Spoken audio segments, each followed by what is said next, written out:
Saludos amigos, bienvenidos. Les habla Gabriel Andrade desde Dubái, entusiasmado con la temporada navideña.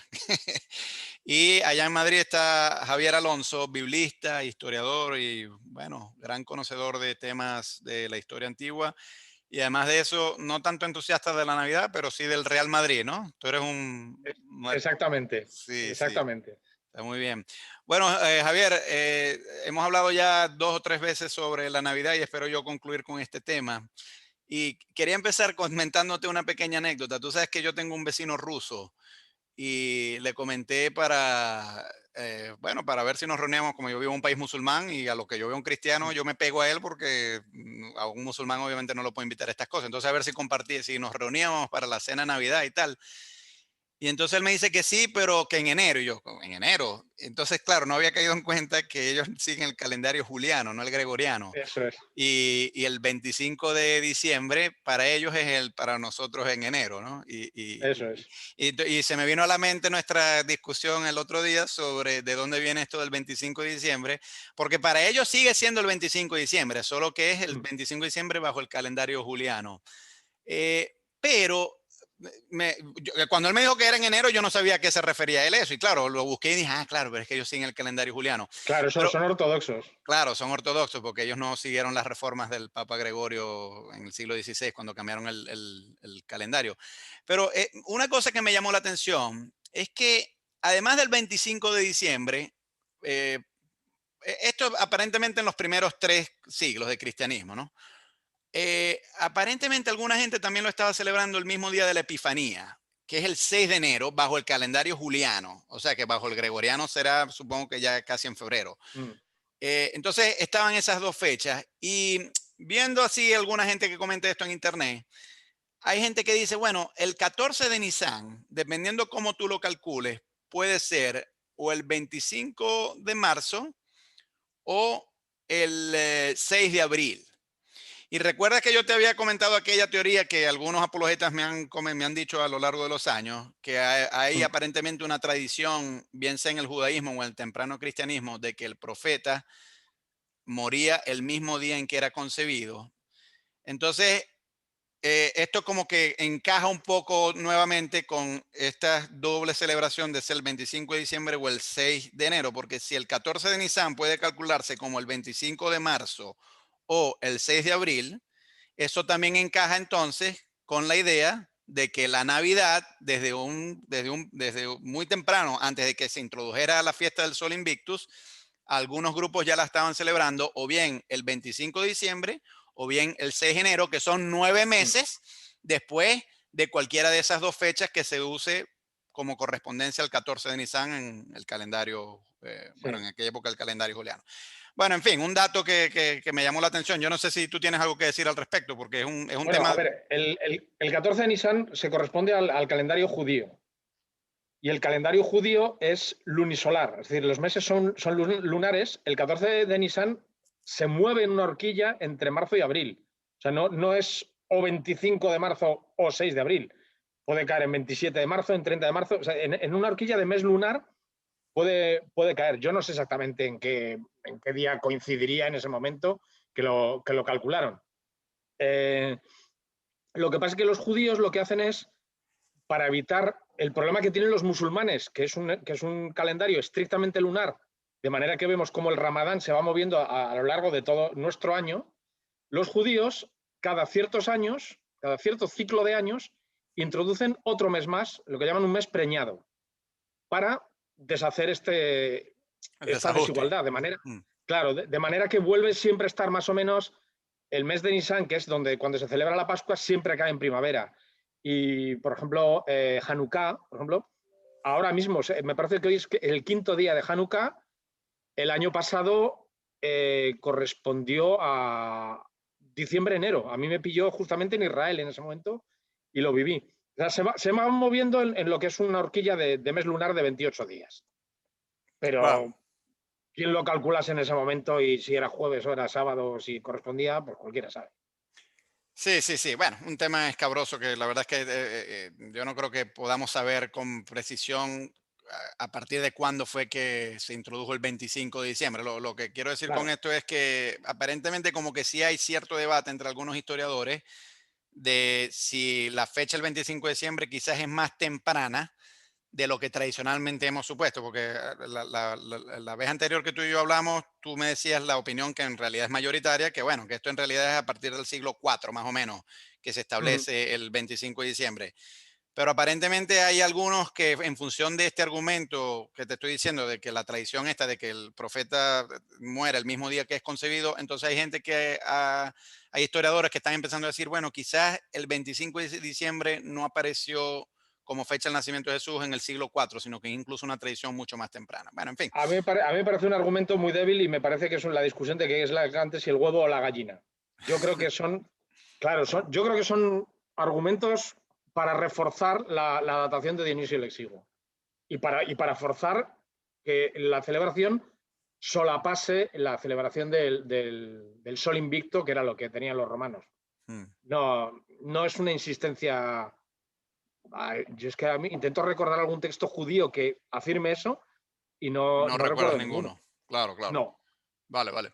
no. Bueno, pues que la vez anterior que hablamos habíamos quedado en que quería que me ofrecieras luces sobre algunos de los episodios ya un poquito posteriores a la Navidad en términos de la vida de Jesús, pero que no podríamos terminar una conversación sobre la Navidad sin abordarlos, ¿no? Porque Mm. lo que conocemos de Jesús en realidad empieza con su vida adulta y todas estas cosas, tú nos has dicho que muy probablemente no tienen sustento histórico, muchas de estas tradiciones, pero precisamente por eso, pues si hablamos de la Navidad, quería yo cerrar con todo aquello que aconteció antes del inicio de la vida pública de Jesús.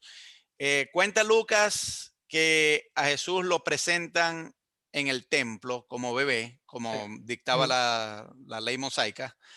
Sí, eh, y entonces hay un sacerdote que se llama Simeón, creo que se llama, Simeón. Simeón. Sí. Y entonces cuando lo ve, él ya dice como algo así como una profecía, es decir, este niño va a ser el Salvador y va a ser luz para los gentiles, que es una frase que cuando yo estuve leyendo el texto se me quedó en la mente porque, bueno, pone en evidencia Bueno, nuevamente la intención de Lucas por de encima de los Lucas, otros sí. tres evangelistas de extender este mensaje al resto del imperio romano y no solamente a los judíos. Cuéntanos qué es lo que nos cuenta, qué es lo que nos dice Lucas sobre este episodio y la pregunta que siempre te hago, ¿cuán histórico puede ser? A ver, la ley de Moisés, la Torá, es lo que cualquier judío debería cumplir ahora y en tiempos de Jesús. Otra cosa es que luego uno sea cumplidor o no cumplidor. Ahora hay muchos judíos que no cumplen, incluso se declaran abiertamente ateos o... Bueno, nos pasa lo mismo en el cristianismo. O sea, hay mucho cristiano cultural, pero que luego no cumple exactamente con los mandamientos. Claro, Exactamente, tú, por ejemplo. exacto. A mí no me verás con ese árbol detrás en la vida.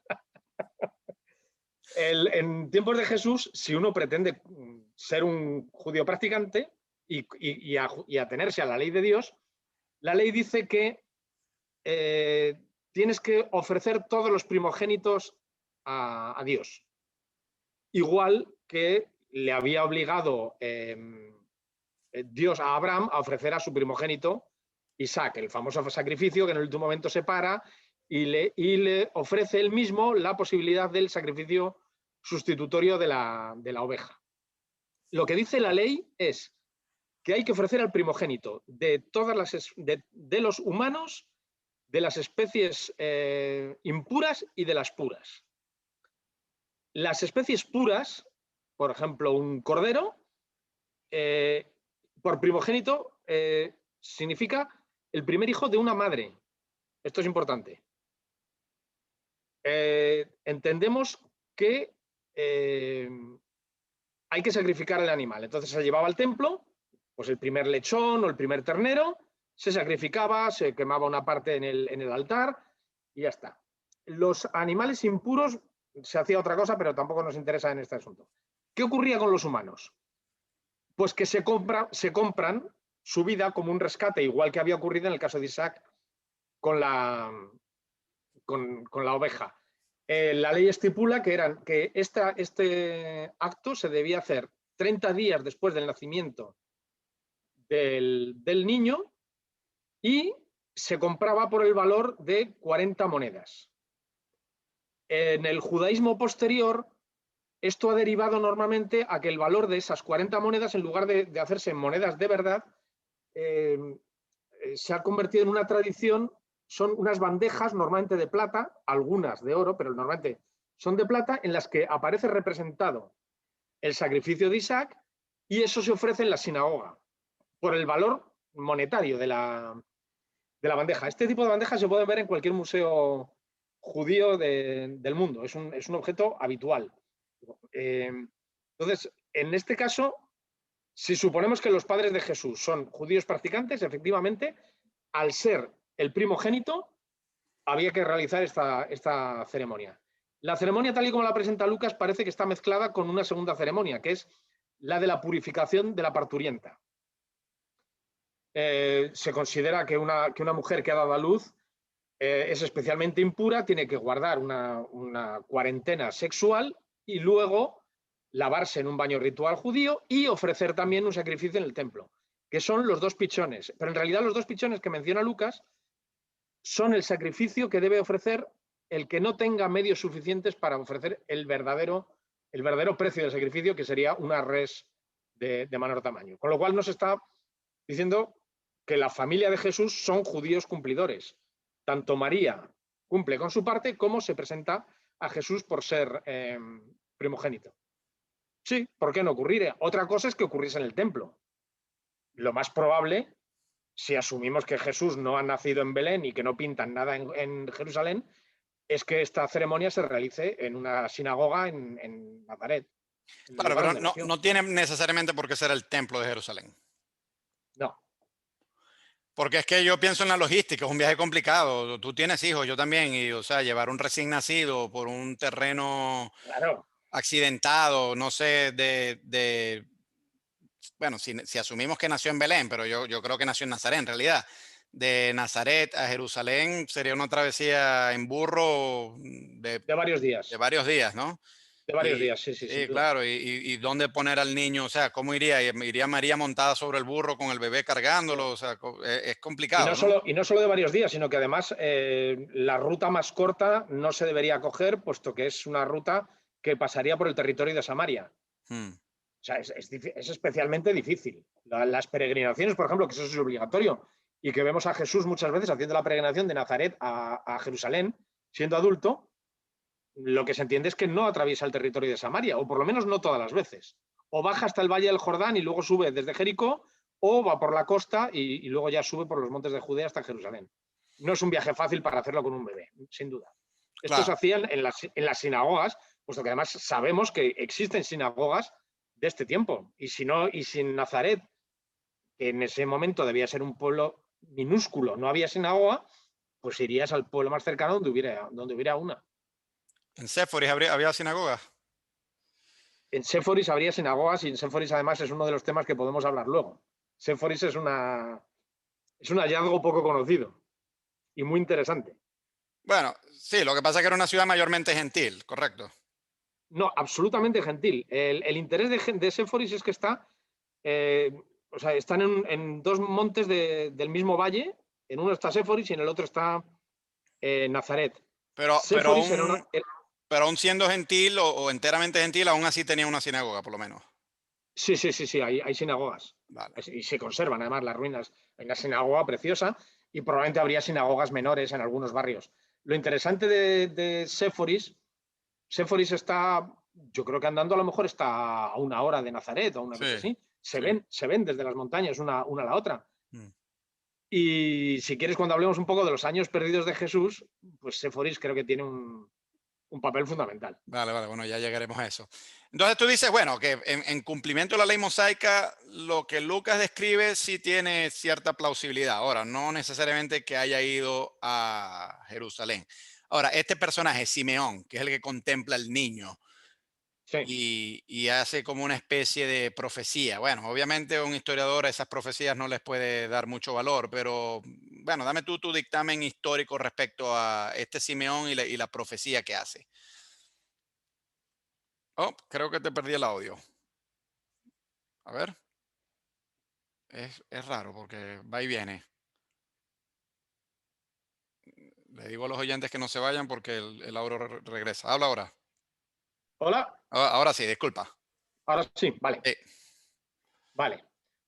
Decía que para mí la historia de Simeón no tiene mayor valor, es un elemento narrativo dramático de Lucas, de por fin me puedo morir porque he visto al Mesías. Pues, pues vale. Creo que no tiene ningún valor. O sea, al revés, el mensaje es ese. He visto a alguien que va a ser consuelo también de los gentiles. Este Mesías no solamente es Mesías de Israel, sino va a ser un Mesías de los gentiles. Desde el punto de vista histórico, nada. Claro, Creo y que valor. repite el mismo tema de Lucas de siempre, de la apertura a los gentiles, porque, bueno, de los 4 evangelios No. es el más gentil de los 4, ¿no? Vamos a ver, me gustaría aclarar una cosa sobre Lucas. Lucas es un historiador a la griega. Yo creo que de esto hemos hablado alguna vez. Hmm. De hecho, su primer capítulo de introducción, cuando se le dedica el Evangelio a Teófilo, está haciendo una cosa muy parecida a lo que hace Tucídides en la guerra del Peloponeso, en el capítulo introductorio, diciendo pues, que ha preguntado a quién ha podido y no sé qué y tal y cual. Su modelo es Tucídides. O sea, a él le hubiera gustado nacer Tucídides y poder contarlo como él.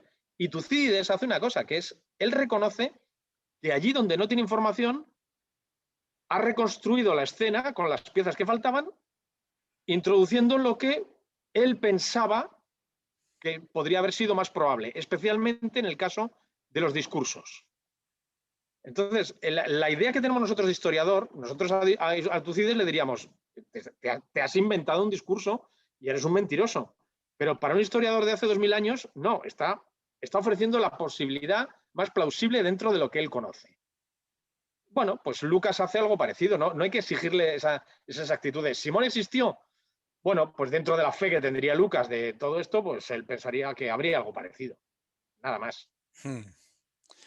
Bueno, pero por lo menos, o sea, siempre pues, los historiadores clásicos que yo he escuchado siempre contrastan a Tucídides con Herodoto, por ejemplo, y Herodoto se inventó muchas cosas. Tucídides, digamos que trató de ser bastante más objetivo al compararse con Herodoto.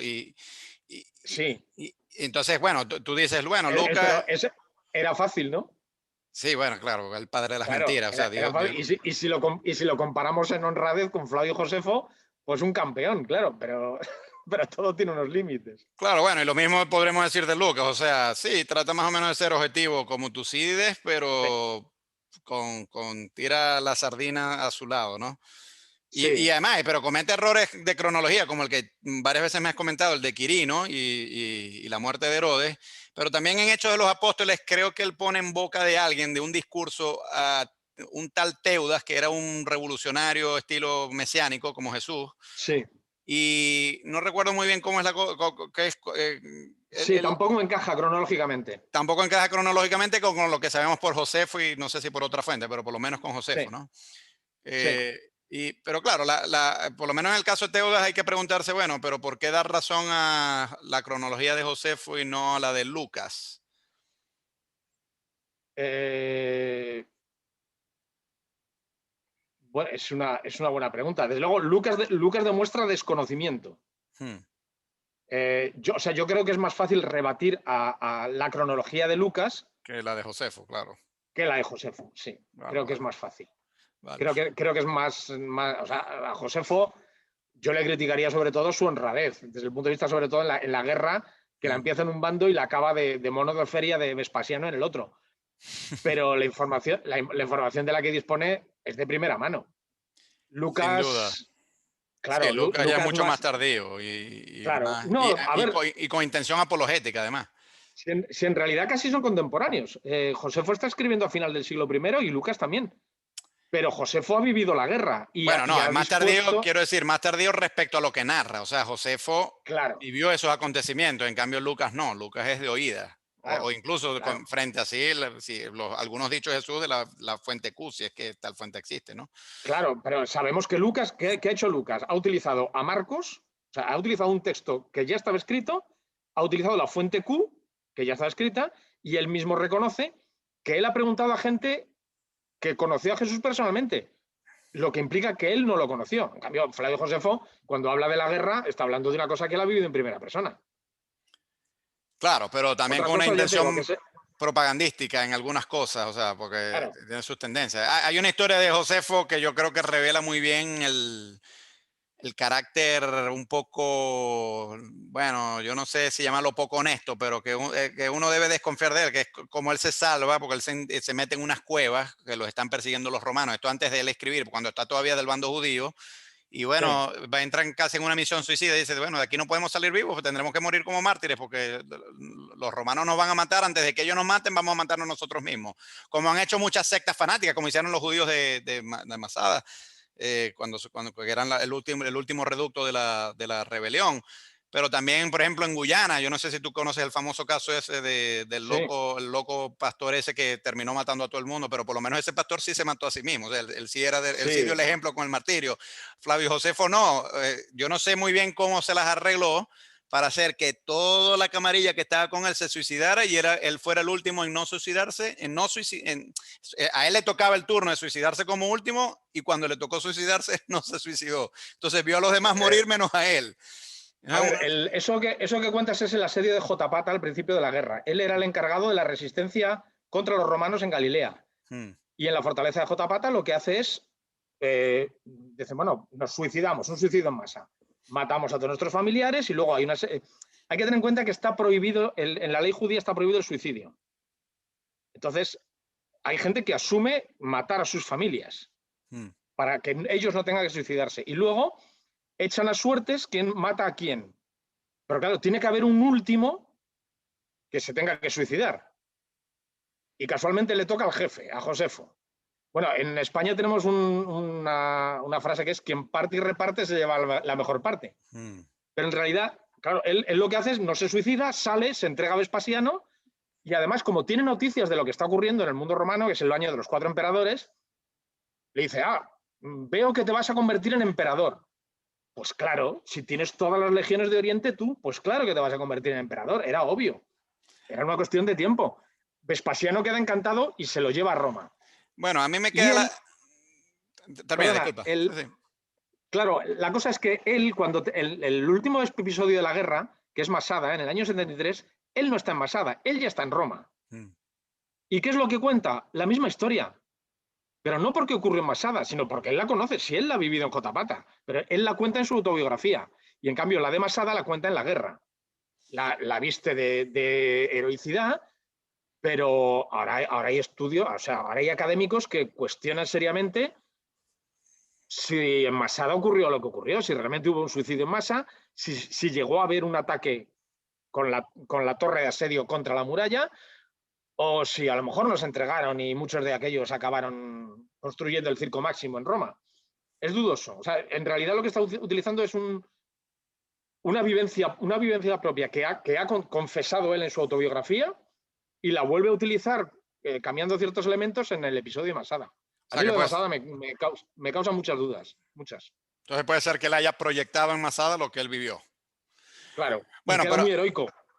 claro, queda muy heroico, pero al margen de eso, a mí sí me levanta cierta suspicacia que él haya sido el último en el sorteo. O sea, yo no hay ningún elemento probatorio, pero a mí sí me pone en sospecha de que a lo mejor ese sorteo estuvo con trampa. O Absolutamente, sea, que hubo algún absoluta, truco debió haber ido, porque es que le salió muy bien la jugada.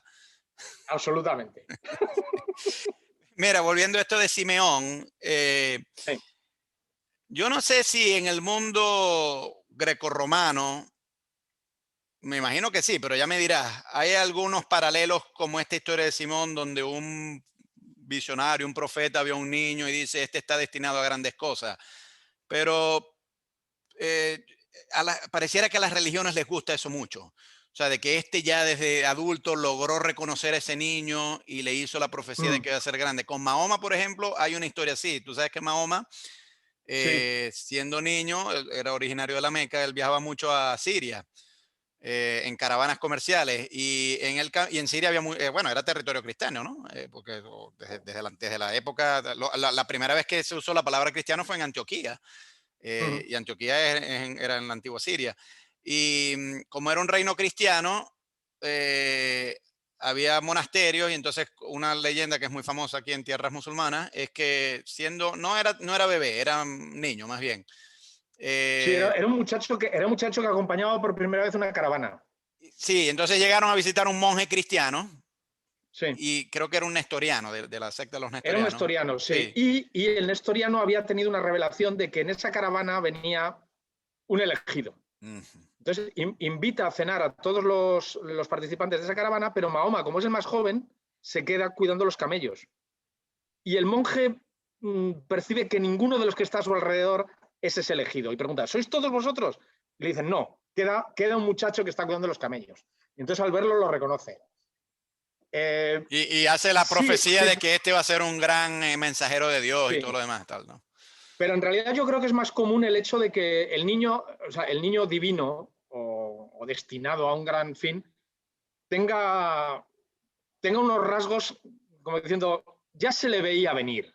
Y Ujú. eso los tenemos en infinidad de personajes de todas las culturas del Mediterráneo antiguo. Ahora, el adulto que lo reconoce, pues aparte de este que comentas tú, quizá haya otros, pero yo ahora mismo no caigo en ninguno. No hay un adulto que reconoce a Rómulo y Remo, no sé si hay un adulto que reconoce a un personaje como Hércules. Mm. No, están dentro de la esfera de lo divino. Es que ya se comportan de una manera extraña porque son seres divinos. Bueno, o sea, en el caso de Mahoma yo lo entiendo porque, ok, era un niño ya desarrollado, 10, 12 años, pero en el caso de Jesús un recién nacido y yo no sé si tú tienes alguna noticia o si me puedes decir algo, o sea, había algo así como una marca a la profecía, algún lunar o algún rasgo facial por el cual los antiguos se guiaran a decir, ah, este está destinado, porque por lo menos en el caso de Mahoma En el caso de parece Mahoma ser, sí en la el hay. Mahoma sí, porque los dientes, Mm, al parecer Mahoma los tenía un poco separados y eso sí, en los árabes preislámicos, eso lo veían como un designio divino de que quien tuviera esos dientes sí. así a lo mejor iba a hacer grandes cosas como mensajero divino. ¿Qué nos dice el mundo judío del siglo I? ¿Había estas marcas de las profecías o no hay noticias de eso? No, no hay marcas de las profecías. En realidad lo que se apunta, sobre todo en el caso de Jesús, en la literatura apócrifa sobre la infancia de Jesús, es lo que llamaba la atención eran sus actos y sus palabras, Hmm. pero no un rasgo físico. Vale. No, hombre, vamos a entender que se da por hecho que un ser divino va a ser un ser proporcionado y hermoso, digamos, pero no hay marcas. A Jesús llama la atención por sus actos y por sus palabras. El Jesús Sí, niño. bueno, lo que quisiera preguntarle a un creyente, ajá, pero ¿cómo Simeón lo reconoció? O sea, tenía un halo, brillaba en la oscuridad, o sea, que, o No, es es sencillamente Dios. una intuición y ya que tú, bueno, Es Dios el que te lo revela, igual que tenemos, por sí. ejemplo, el episodio de Mateo 16, cuando lo de tú eres Pedro y sobre esta piedra edificaré mi iglesia, le dice, bendito seas tú, Simón Barjona, porque no es algo así como, no es tu naturaleza, no es tu carne y tu sangre la que te lo ha revelado, sino mi Padre que está en el cielo. Mm. Es Dios el que elige a quien le quiere comunicar que esa persona es la elegida. Claro, bueno, a mí lo que me interesaría saber si acaso este episodio es histórico, que yo dudo que sea mucho, pero ¿cómo Yo describiría no. Simeón eso? O sea, ¿fue oyó una voz divina que le dijo eso? Bueno, y claro, la gran pregunta es, bueno, y si oíste una voz, ¿cómo sabes que es una voz divina y no es tu propio cerebro diciéndote que a lo mejor estabas esquizofrénico, que algo así? Estas son preguntas que hay que hacer, pero bueno, Eso, que eso es la religión, ¿no? Tener un amigo invisible. sí, exactamente. Sí. Bueno, el otro episodio del cual te quería preguntar es, ya este va también por el mismo camino. Jesús, no sé a qué edad tiene, creo que es a los 12 años. Los padres hacen un viaje a Jerusalén Sí. y de vuelta, en una de las caravanas, como que se dan cuenta que no está el niño con él, lo cual me Mm. hace pensar qué clase de madre no está pendiente de un niño, o sea, porque mi esposa por lo menos Bueno, eso no se despega de las niñas y sería, sería una cosa muy, muy rara que de repente diga, bueno, pero ¿y qué se hizo el niño después de tantas horas de viaje? Pero en fin, se dan cuenta que el niño no está y entonces regresan a buscarlo a Jerusalén y resulta ser que el mm, niño está en el templo hablando como los grandes maestros. Y hay una frase famosa que creo que María o José le dice, hijo, estabas perdido, nos hiciste preocupar, y él le dice algo así, pero es que yo en realidad estaba enseñando las cosas de mi padre. estoy Y yo, ocupándome de las cosas de mi padre, sí. sí, y yo no sé si esto es anticipando, quizás te pregunto, tú me dirás, esta relación conflictiva que siempre hay entre Jesús y su familia, que se presenta en los evangelios, sobre todo en los sinópticos, sobre todo, Sí. donde a Jesús le dice, no, que están afuera tu madre y tus hermanos esperando. Y él dice, no, ¿quiénes son mis hermanos? Ustedes son mis hermanos, no, no esos Mm. no tienen, esos no son los míos en realidad. Yo no sé si este semidesprecio, porque yo sí le veo cierto desprecio del niño Jesús diciéndole a su madre, no, es que yo me estoy ocupando las cosas de mi padre, o sea, como diciendo, bueno, no es realmente mi familia es el que está allá arriba, el amigo invisible, no tú. Entonces eso, pues, yo no sé si eso es una anticipación de lo que luego los evangelios presentan como una relación ya más antagónica. Cuéntame un poquito Mm. sobre ese episodio y bueno, de nuevo, la historicidad en una Sí. escala de A 1 a ver, 10, ¿qué puntaje le podemos dar? el episodio, con lo breve que es, la verdad es que da mucho juego. Lo primero, nos transmite una tradición que conocemos y que sabemos además que Jesús repite a lo largo de toda su vida, que es las peregrinaciones a Jerusalén. En esa época, existiendo el templo, era obligatorio peregrinar 3 veces al año a Jerusalén.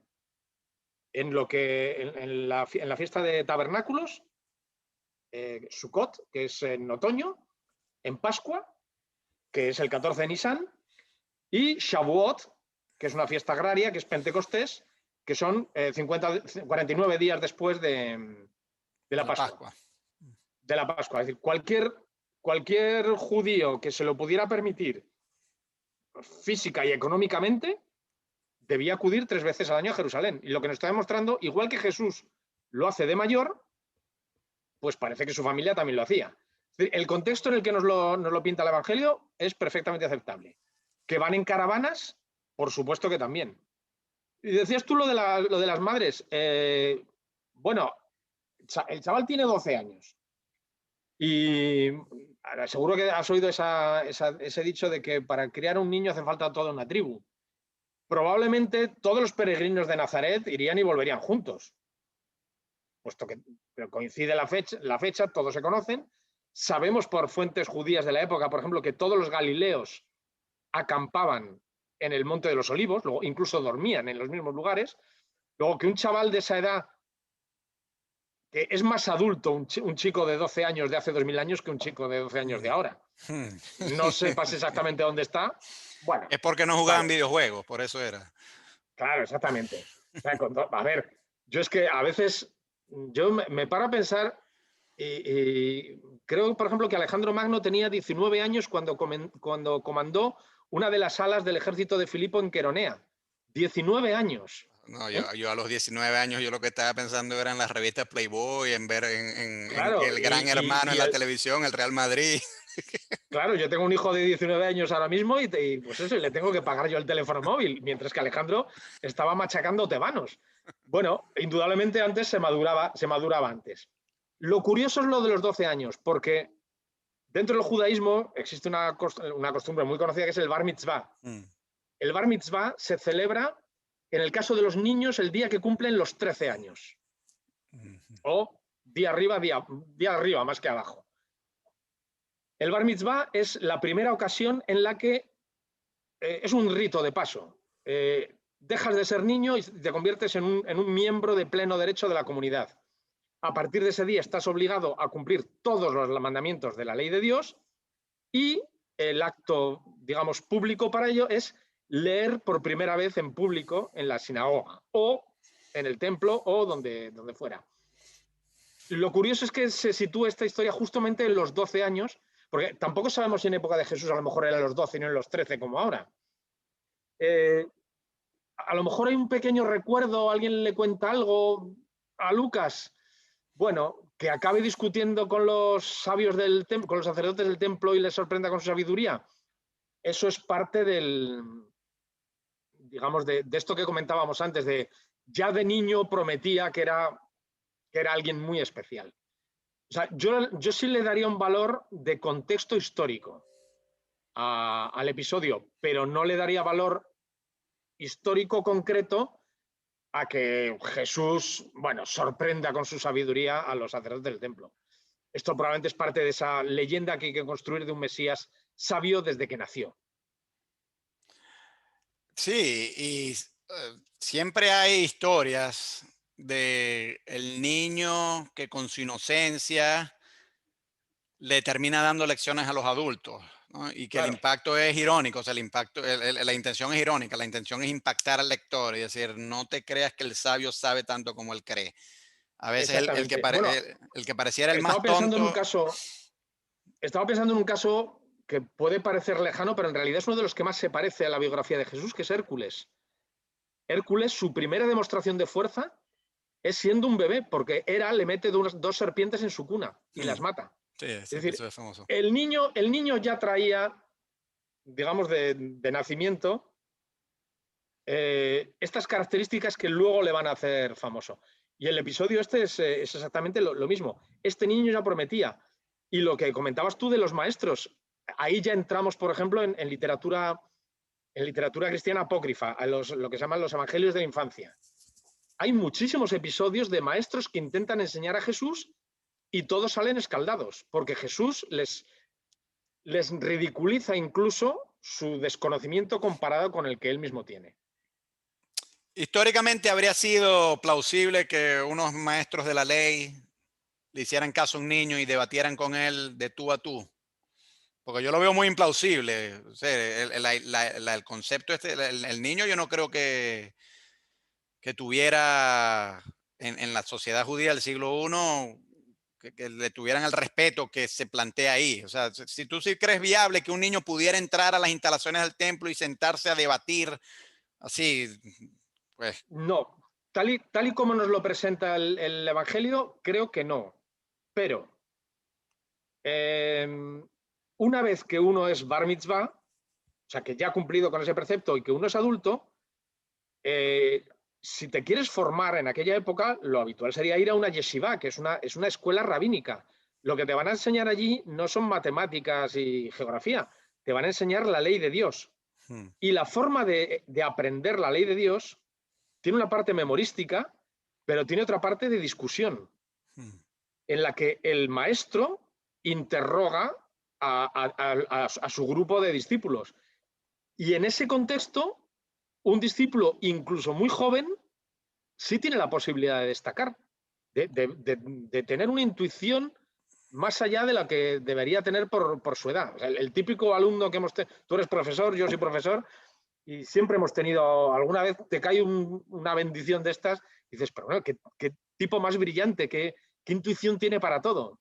Uno de estos sí, o sea, sí se puede, siendo ya legalmente adulto, es decir, después de los 13 años, y si estudiaba bajo la supervisión de algún rabino, ¿por qué no? Ahora, en el Templo de Jerusalén, yo diría que no. Claro, habrían sido en estas pequeñas escuelas, como las madrazas del Claro, mundo pero bueno, eso islámico. es trasladar y magnificar un episodio a un lugar mucho más ilustre. No es lo mismo decir que estaba estudiando con el rabino local de Nazaret en una casucha que decir que sorprendió a los grandes sabios del Templo de Jerusalén. Claro. Bueno, Bueno, y esta cuestión sobre la cual te pregunté, de que cuando él dice, no, cuando María le dice, ay, hijo, pero ¿dónde estabas? Y tal, le dice, no, es que yo estoy ocupado en las cosas de mi padre. bueno, Por lo sí, menos cuando yo lo leo, la impresión que me llevo es que ya ahí se está sentando una distancia entre Jesús y el resto de su familia, porque Jesús está es para otras cosas. Y eso luego en Marcos se enfatiza aún más porque Jesús no es un modelo de hombre familiar. sí, Hoy pero los grandes santurrones de hoy de Estados Unidos, y me imagino que en España también, esto tiene que ver más que todo con la derecha política, decían el cristianismo es el gran garante de la familia y tal, pero no, la verdad es que Jesús no era un tipo nada familiar, o sea, tiene dichos muy fuertes en contra de la familia. sí, Yo no sé si incluir este episodio como parte de eso, por eso es que te pregunto, o sea, porque no lo dice bueno, cuando explícitamente, pero el conflicto existe, no solamente por eso de todos estos son mi familia, sino porque hay algunas menciones en los evangelios otras, deja de que que al los principio, muertos entierren a sus muertos. Cuando dicen, no, es que mi padre murió, y dice, sí, "Bueno, olvídate de tu padre, que el muerto entierra a su muerto". Y yo, coño, sí. eso familiar no es eso que ese dicho. Y hay insinuaciones de que al principio de su predicación eh, Lo consideran creen, que está, loco. Sí, creen que exacto. está loco Sí, exactamente. O sí, sea, sí. sí hay un conflicto familiar de fondo. Mm, Pero Marcos, y esto hay que recordarlo, Marcos es más antiguo que Lucas.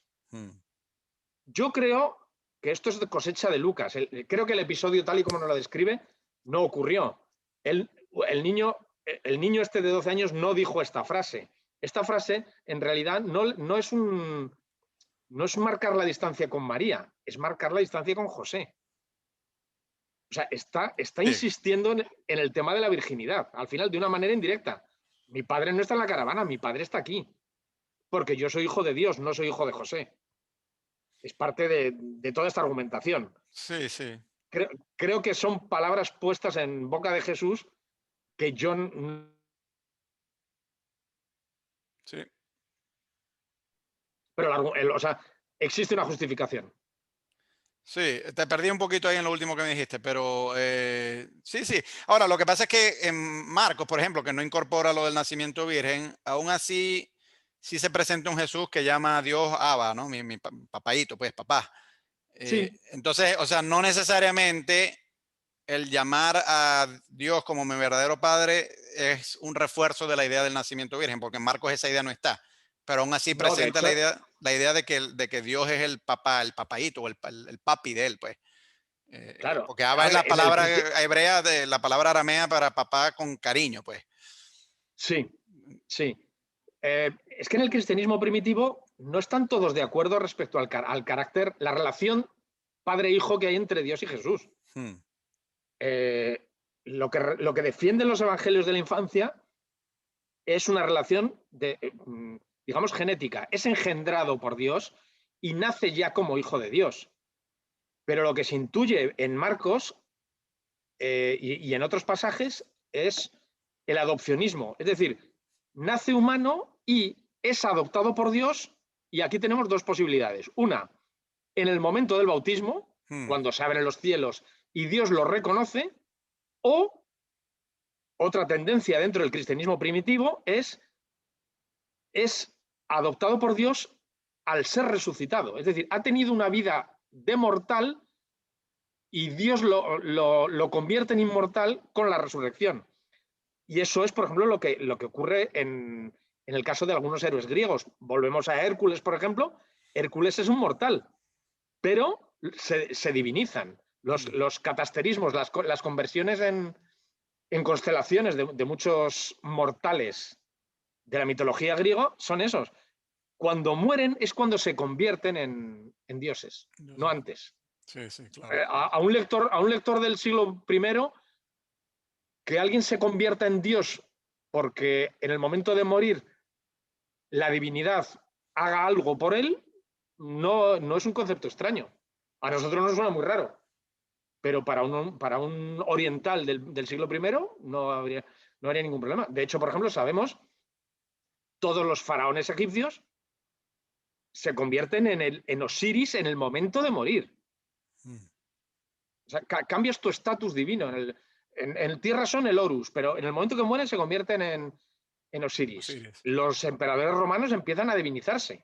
Hmm, sí. Lo que pasa es que a Roma llega más tarde. Roma es una cosa mucho. Roma tiene una gran tradición republicana y estas cosas de las divinizaciones las miraban con mucho respeto.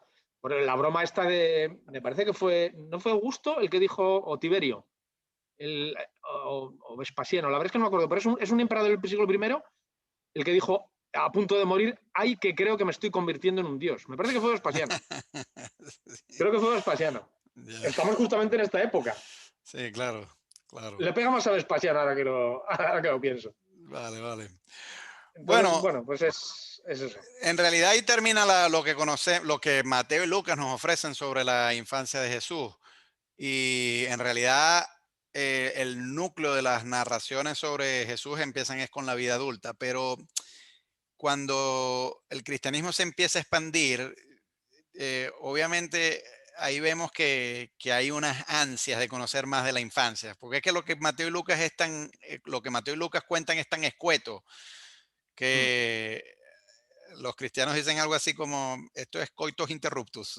Esto Claro, porque no, no, Mateo y Lucas van a lo que van, que es a insistir en la filiación divina de Jesús. sí, pero es No como están escribiendo, diciendo, el lector de esos textos, yo me lo imagino diciendo, cónchale, me pones el manjar en la boca y Claro, luego me lo quitas. Yo quiero claro. ¿Qué más. hizo con 7 años? ¿Dónde ¿Qué hizo estaba? con Claro, eso 7 es lo que años? quiero saber yo. Claro. Y entonces, claro, Mm. estas ansias de conocer más es lo que en buena medida conducen a alguna gente a escribir algunos evangelios apócrifos que cuentan aventuras de Jesús en la infancia, ¿no?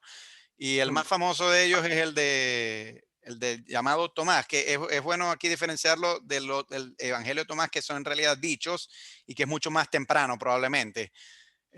Quizás los Sí, dos tengan cierta influencia gnóstica, pero el de los dichos tiene más influencia gnóstica que el de la infancia, ¿no?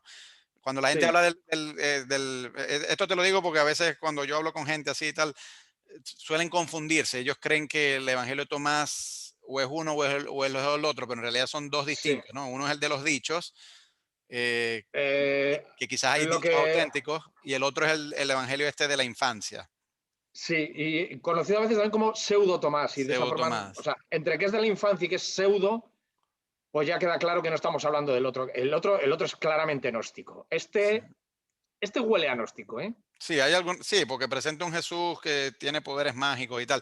Bueno, háblame un poquito de ese evangelio, de qué época estamos hablando aquí y por qué, por lo menos cuando yo lo he leído, me parece un texto muy, muy extraño, Sí, porque no es es el tremendo. Jesús tierno que nos presentan en Mateo y Lucas, no es el Jesús comprensivo, no, es un Jesús con poderes, pero incluso poderes malignos, porque llega a hacer cosas malas, o sea, mata a otros niños, Sí, creo sí, que lo claro. tira de un techo a un niño, o algo así, creo que se Bueno, molesta que juega con otro niño, entonces hace que un niño se caiga de un techo o algo así, sí. eh, y siempre hablan, bueno, hace milagros, por ejemplo, unos pájaros se mueren y entonces él agarra y como que les pone barro o algo así, los pájaros reviven. Este es un niño Jesús superstar, pero con bueno, cierto. Superstar y Psico-Killer. Y sí, Pero, la lectura del pseudo Tomás no es apta para nuestras abuelitas. O sea, se leen eso y se quedan absolutamente aterradas con lo que muestran así, porque además, o sea, no es un texto pensado para burlarse de Jesús, es un texto pensado para la comunidad cristiana primitiva, hmm, para intentar rellenar ese hueco que los canónicos no te han informado. Te voy a contar cómo fue la infancia de Jesús y te quedas absolutamente aterrado con el niño. El pseudo Tomás tiene muchos capítulos en los que muchas veces se repiten. Al final ya uno ya se cansa un poco de ver las cosas que hacía. Por ejemplo, efectivamente, forma unos pájaros con barro, les da vida. Resucita en varias ocasiones a niños que han muerto por accidentes. Ese que comentabas, por ejemplo, del tejado, en realidad no lo ha matado él, se ha caído y se ha muerto y culpan a Jesús. ujú. Y entonces Jesús le resucita para que diga que efectivamente Jesús no ha tenido nada que ver, pero sí hay otros episodios en los que Que mata. hace mal. O sea, Mata. exacto, que no son milagros No, no, mata, beneficiosos, mata a un son, niño, mata a un niño porque se tropieza con él, porque va andando con él y se da la espalda y lo mata. son maleficios Y también, pues. claro, o sea, demuestra un poder sobrehumano. Hay varios capítulos cortos en los que, lo que comentaba antes, hay maestros que intentan eh, enseñarle y él le responde sin ningún respeto, con una arrogancia extrema y malas maneras.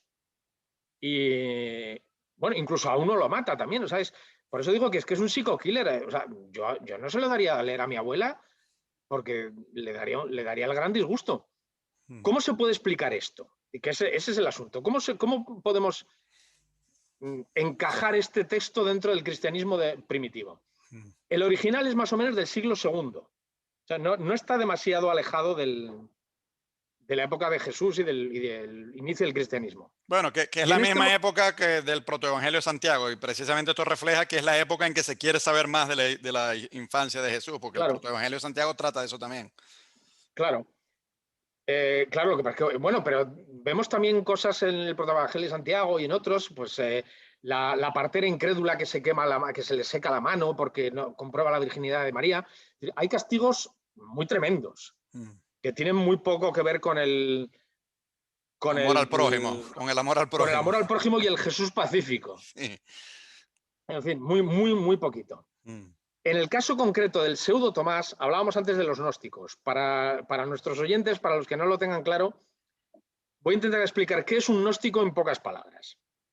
Un gnóstico es una persona que cree que dentro de nuestra carcasa corporal hay una llama divina, es nuestra parte, o sea, somos terrenales, corruptos, pecadores, pero dentro de nosotros, o al menos algunos de nosotros, hay una llama divina. Y esa llama divina aspira a deshacerse del cuerpo y volver a ascender a los cielos para unirse con Dios. Es la misma idea del misticismo cristiano, por ejemplo. Y muchas veces esa unión con Dios se hace a base de metáforas de tipo sexual. De Sí, esto, de como esto Santa ya Teresa de hemos Ávila. hablado. Sí. Santa Teresa, por ejemplo, San Juan de la Cruz. San Juan de la Cruz. La cábala funciona. En la cábala también hay metáforas sexuales. O sea, el estudiante es el amante y la cábala es la amada. Es la unión con Dios por medio del conocimiento. Probablemente el pseudo Tomás también es gnóstico porque la única forma de explicar estas conductas malvadas de Jesús es porque son corporales, es su parte mortal, es su parte humana la que lo está haciendo. Y una vez que se libere de eso, muera y resucite y se una a la divinidad, o sea, la parte humana de Jesús pecaba, eso es lo que sostienen, y hay que liberarse de ella. Pero claro, eso, el gnosticismo es uno de los que llama nuestro amigo Piñero, es un cristianismo derrotado. Era un cristianismo tan normativo como cualquier otro en ese momento, pero para nosotros en el siglo XXI es una reliquia derrotada y herética. Pero para ellos no les extrañaba que hubiera un Jesús malo opuesto al Jesús divino, a la parte divina de su ser. Sí. Eso es lo que se puede intuir detrás de todos estos actos. Y por supuesto, no, o sea, no hay grado de plausibilidad histórica en casi nada de esto. Yo creo que no hay ninguna. Es el ansia de rellenar los huecos que tenemos. Y los huecos que tenemos los rellenamos.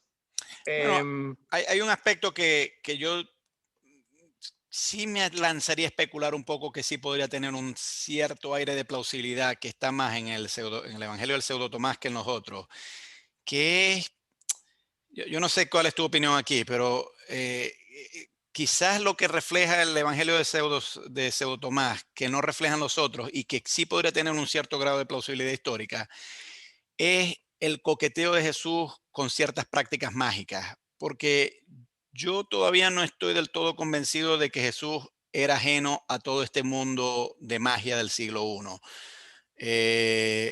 Algunas de las cosas que los canónicos nos hacen pasar como milagros podrían tener cierta correspondencia con procedimientos mágicos de todo el mundo grecorromano, pero también judío del siglo I. Y sí. en el siglo I hubo figuras que eran magos, por ejemplo, Oni, el que dibujaba círculos y no Juan el salía, circulero, sí, sí. el circulero y para que lloviera y tal. O sea que Jesús estaba metido en este mundo. Y claro, aquí Sí. una gran pregunta es, ¿cuál es la diferencia? Y esto es la pregunta que siempre hacen así los sociólogos de la religión. ¿Cuál es la diferencia entre entre un milagro y un prodigio de la magia? Y la verdad es que es difícil precisarlo, porque claro, magia es lo que a mí no me gusta, lo que hace el otro. Por puro recurso semántico, a lo que yo hago, yo lo llamo milagro, pero lo que tú haces, yo lo llamo magia, pero objetivamente es difícil. O O hechicería. hechicería, claro. Bueno, un argumento que siempre se usa es que dicen, no, la magia es siempre con intenciones maléficas, en cambio el milagro es con beneficios, pero a mí Piñero esto me lo dijo una vez y yo no había caído en cuenta.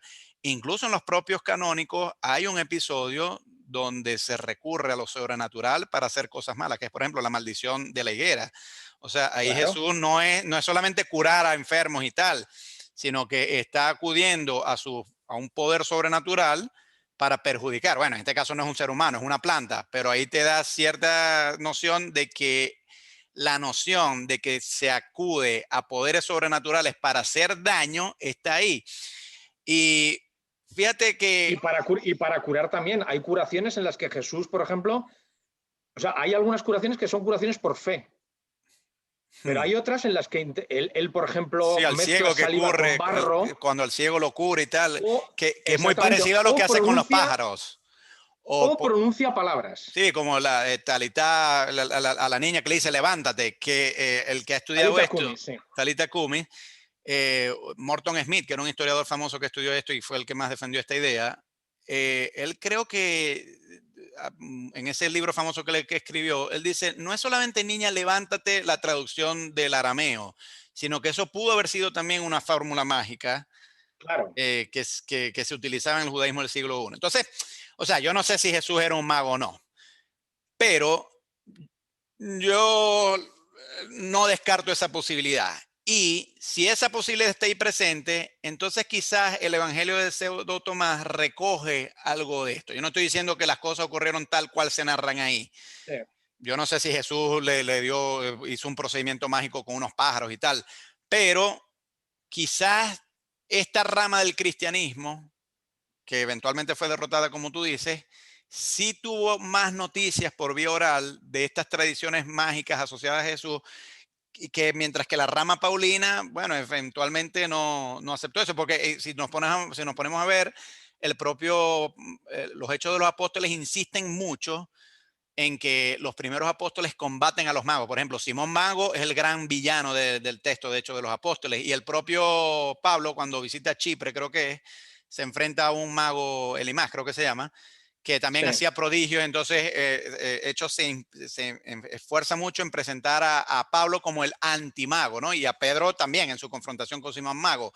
Pero claro, eso está reflejando la rama paulina, que obviamente se ve que hay mucho énfasis en querer suprimir el perfil de Jesús como mago, pero Mm. quizás otras ramas que incluso pudieron haber tenido vinculación con algunos de estos grupos gnósticos, porque en tu descripción muy buena que has hecho de los gnósticos, también yo añadiría que eran grupos muy diversos. O sea, ciertamente todos compartían Sí. esta idea de que el cuerpo era la prisión y tal, y que había que surgir, con una idea muy platónica, pero también había mucha variedad de cómo era exactamente que se interpretaba eso, y algunos grupos Sí. gnósticos tenían vinculación con la magia. Entonces, yo no sé, o sea, yo no estoy diciendo aquí que el Evangelio de Saudo Tomás tenga sustento histórico, porque no, esas historias yo no me las creo, pero sí podría reflejar una tradición más antigua de que ven a Jesús como un mago.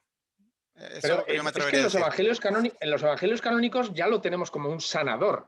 Hmm.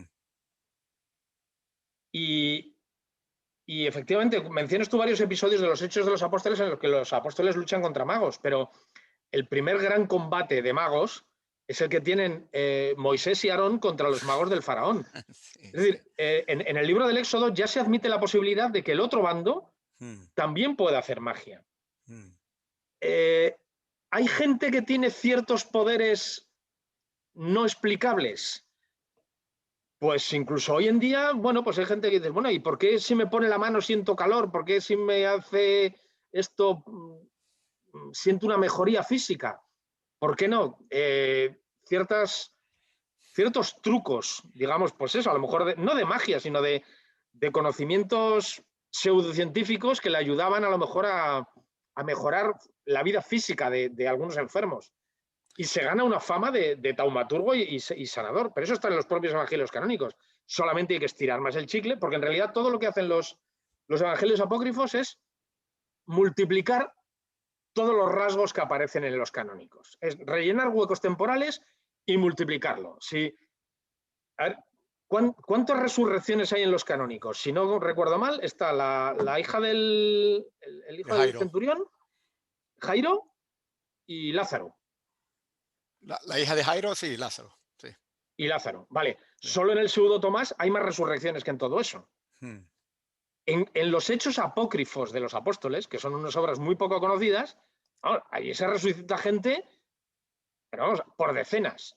Es una hmm, cosa extraordinaria. O sea, se multiplica el efecto de si Jesús hizo uno en el canónico, aquí lo hace 20 veces.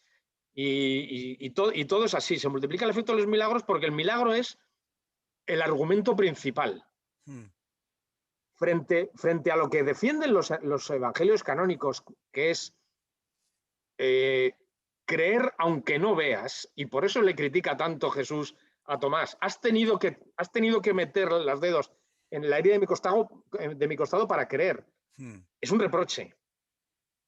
Es un reproche. Lo que le está diciendo es al público. Esto es una visión a navegantes, al público. No pidáis demostraciones empíricas de todo esto. Tenéis que creer por fe. Y sin embargo, la literatura apócrifa va en la dirección contraria. Es sí, los prodigios los muestran, por aplastamiento, por acumulación de prodigios. Es que no había día que no matara a un niño, que no resucitara a un profesor o que no hiciera un pájaro de barro. Es que era todos los días. Es que era un sin vivir la vida de Jesús de pequeño. Es que tenía que estar agotado, matando y resucitando gente. Sí. Sí.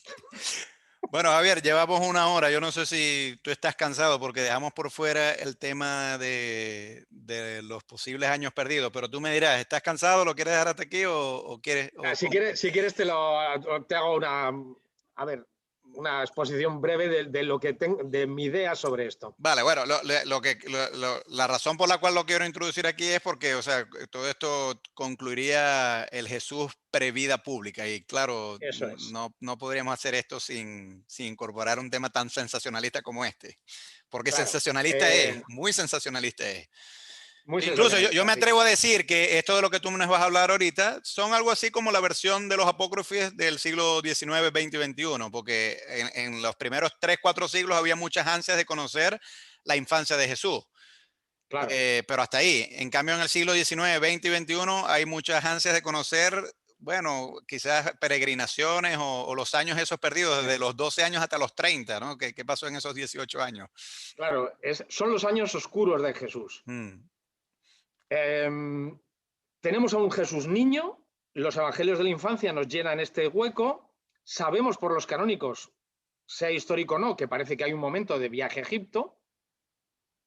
¿Y luego qué? Luego qué pasa con Jesús hasta los aproximadamente 30 años en los que comienza su vida pública.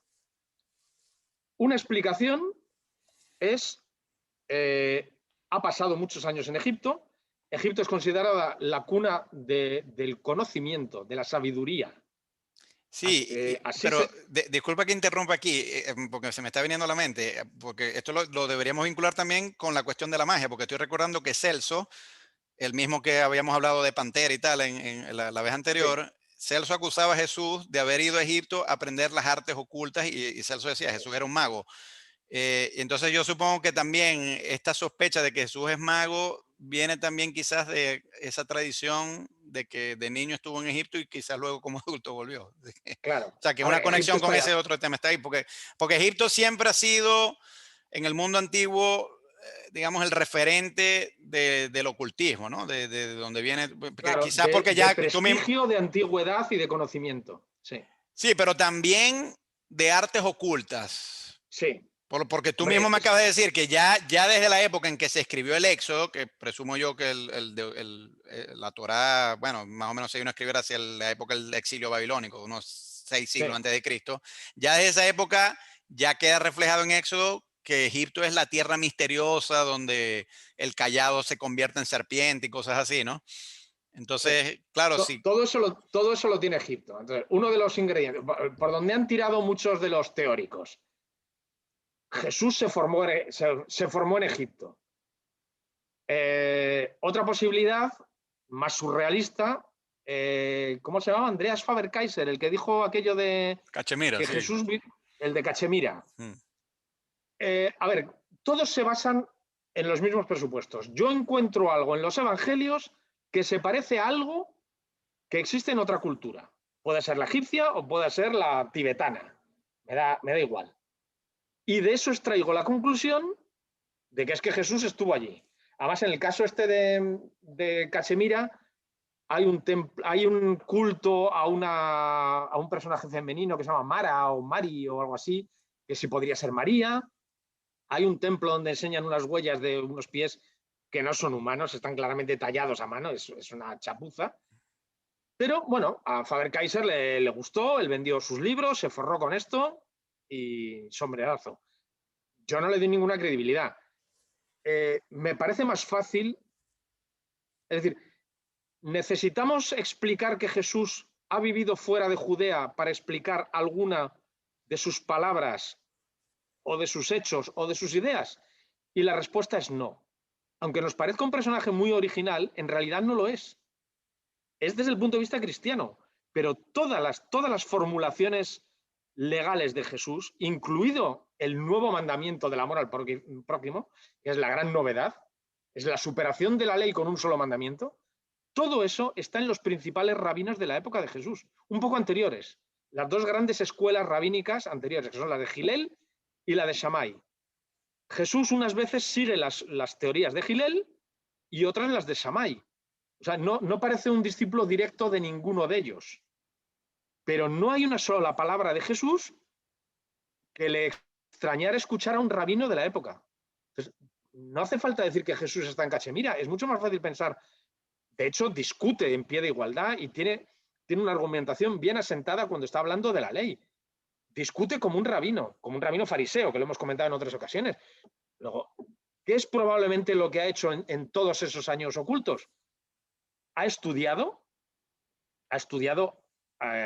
bueno, pues a los pechos de algún rabino local o lo que sea, se ha formado sus propias ideas, se ha convertido probablemente en un seguidor apocalíptico de Juan el Bautista y luego lo ha abandonado, y mientras tanto se ha ganado la vida como tectón. Normalmente siempre se habla de José como el carpintero. En realidad la palabra griega tectón es más bien maestro de obras. O sea, puede ser un carpintero, pero puede ser un albañil.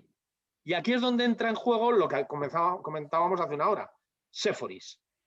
Séforis es una ciudad que fue absolutamente destruida en la revuelta de Judas el Galileo, que tuvo lugar cuando Jesús era un niño, bueno, de unos 8 o 10 años. Pero tuvo que ser reconstruida por completo. Una ciudad romana como la que se puede visitar hoy en día habrá requerido una mano de obra brutal. Séforis no tenía eso. ¿Cuál es el primer sitio del que puedes tirar para tener mano de obra? De carpinteros, albañiles o por cualquier cosa. Nazaret, que está en la colina de enfrente. Es que, de hecho, hay una novela española que se llama algo así como El asombroso viaje de Pomporio Flato, que sugiere esta idea. Es un libro muy divertido. Nos habla del Jesús niño, pero está muy bien situado en una Nazaret que tiene a la gran ciudad romana a 4 kilómetros. Es que está ahí al lado. Se han ganado la vida muy probablemente reconstruyendo Séforis después de ser destruida en la revuelta de Judas el Galileo. Así que cuando uno viaja a Israel y quiere seguir los pasos de Jesús, uno va a Nazaret, ve aquello y sale corriendo.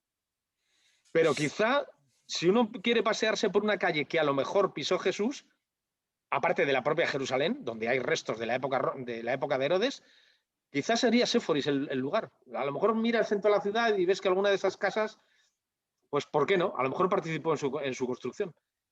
Así que creo, mi opinión es que Jesús se cría en Nazaret, es un Galileo, trabaja en el oficio que le ha transmitido su padre, probablemente ha trabajado en Séforis muchos años y ha estudiado y se ha formado junto a algún rabino del que no tenemos noticia, pero tiene una formación rabínica, bueno, como para luego él asumir su propio grupo de seguidores. No necesitamos ni mandarlo a Cachemira, ni a una pirámide maya, ni a Machu Picchu, ni a Bueno, leer te voy a decir runas en una cosa, Dinamarca. en descargo de este Faber-Cásser, Faber-Kaiser, sí. que es español, por cierto, ¿no? Creo que es Creo que a pesar del apellido es español, sí, sí. Lo que es no sé español. es.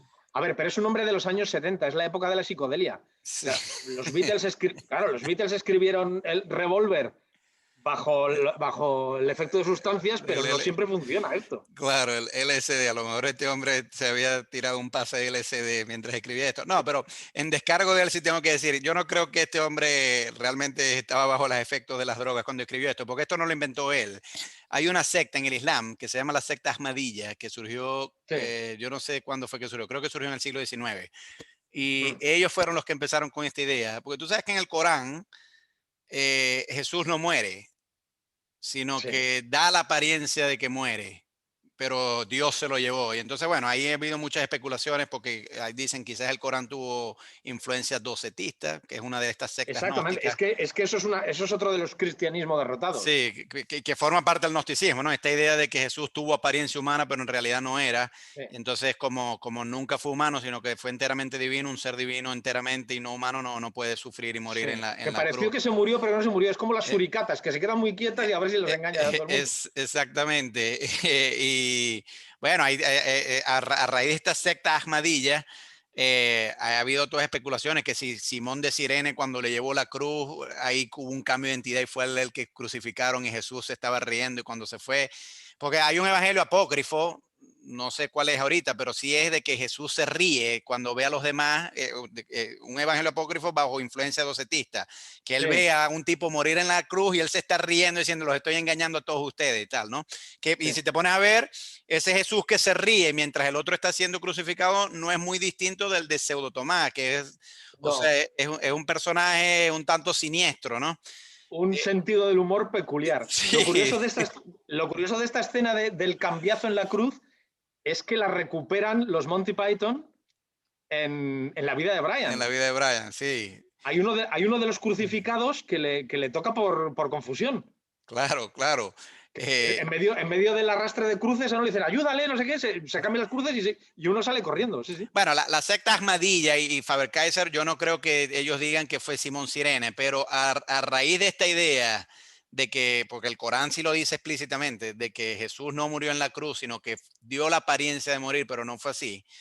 Mm. Que creo que eso a su vez viene de un evangelio apócrifo, ahorita no recuerdo cuál es, pero creo que viene de un evangelio apócrifo. Entonces, claro, ha habido gente que ha querido, digamos, racionalizar diciendo eso, bueno, si esto más que todo gente musulmana. Yo te digo estas cosas porque me las he encontrado en el tiempo que llevo viviendo en Dubái, hablando con gente de Sí. estas cosas. Entonces dicen, bueno, pero es que a lo mejor pudo haber sido Simón de Sirene y tal.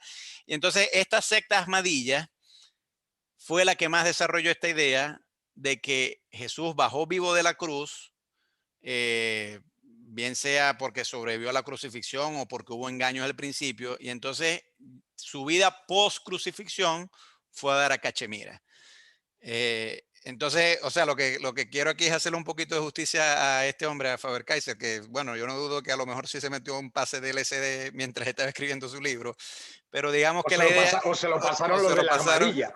bueno, también, bueno, Claro, es una secta severamente perseguida en el Islam. claro. Ha sido una secta, ellos donde tienen más gente ahorita creo que es en Pakistán.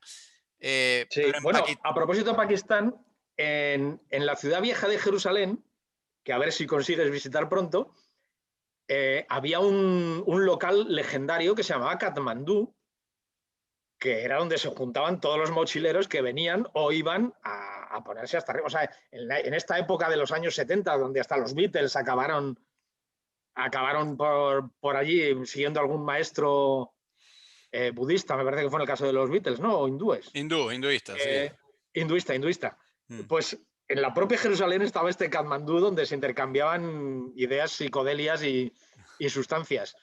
Yo creo que Faber-Kaiser, bueno, era un crédulo mal informado Mm. Pero y vendió poco muchos más. libros. Vendió, ya querríamos tú y yo vender lo que Exacto, vendió él. vendió más libros que tú y que yo. Tú has vendido más que yo, pero él ha vendido más que tú.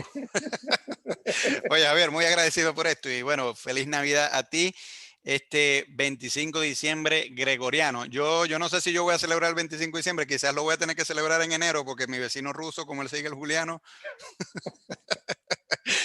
que la pases muy bien con tu familia y inshallah, como dicen aquí en el mundo árabe, que si Dios quiere, Inshallah. nos comunicamos en enero para que sigamos hablando de otras cosas. Me interesa el tema de la sexualidad de Jesús, que me prometiste que eso sería un tema interesante. Vale, prometido queda. Prometido queda. Te pongo al escarnio público aquí para que públicamente lo prometa. Vale, enhorabuena y Vale, feliz Navidad y feliz Año Nuevo. un abrazo.